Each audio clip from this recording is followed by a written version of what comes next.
America అంటేనే భయం. ప్రపంచానికి కాదు, అమెరికాకి కూడా అమెరికా అంటే భయం. ఇంకా చెప్పాలంటే పేరుకే అది స్వేచ్ఛాయుత దేశం. కానీ అంతర్లీనంగా అన్ని చోట్ల భయం అడుగులేస్తూనే ఉంటుంది. ఆ భయం అక్కడి సామాన్యుల్లోనే కాదు, ఆఖరికి దేశాధ్యక్షుడికి కూడా ఉంటుంది అంటే నమ్మగలరా? అందుకే ఆ దేశంలో భద్రత అంత కట్టుదిట్టంగా ఉంటుంది. అయినా సరే ఏ మూల నుంచైనా దాడి జరుగుతుందేమో అన్న భయం వాళ్లను వెన్నాడుతూనే ఉంటుంది. ఈ భయం, సదరు భయాన్ని ఎదుర్కోవడానికి అమెరికా తీసుకునే జాగ్రత్తలు ఏ స్థాయిలో ఉంటాయో ఒక ఉదాహరణ చూద్దాం.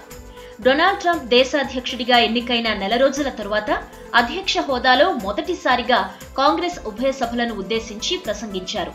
ఈ సభకు అధికార రిపబ్లికన్, ప్రతిపక్ష డెమోక్రాటిక్ సభ్యులంతా అమెరికన్ కాంగ్రెస్ లో హాజరయ్యారు.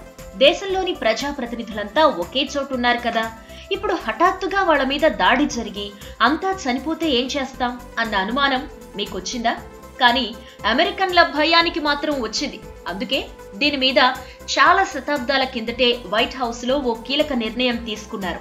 అదేంటంటే, ఇలా ప్రజాప్రతినిధులంతా ఒక్కచోట హాజరైనప్పుడు వారి కేబినెట్ లో అతి తక్కువ ప్రాధాన్యత ఉన్న నాయకుడిని వేరేగా తీసుకువెళ్లి ఓ చోట భద్రంగా దాచిపెడతారు.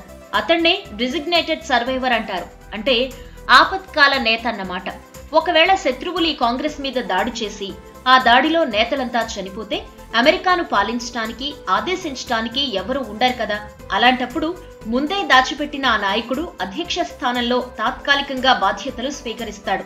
తమపై దాడి చేసిన వారిపై చర్యలు తీసుకోవటం దగ్గర నుంచి మళ్లీ ఎన్నికలు జరిగే వరకు ఆయనే ఆ స్థానంలో కొనసాగుతారు. ఉభయ సభల ప్రతినిధులు ట్రంప్ మొదటి సభకు హాజరైనప్పుడు కూడా ట్రంప్ కేబినెట్ లో సీనియర్ సిటిజన్ వ్యవహారాల మంత్రి డేవిడ్ సుల్కిన్ ను ఇలా డిజిగ్నేటెడ్ సర్వైవర్ గా ఎంచుకుని ఆయన్ను దాచిపెట్టారు. వినడానికి వింతగా ఉన్నా అమెరికాలో ముందు జాగ్రత్తలు ఏ రేంజ్ లో ఉంటాయో అర్థమవుతోంది కదా.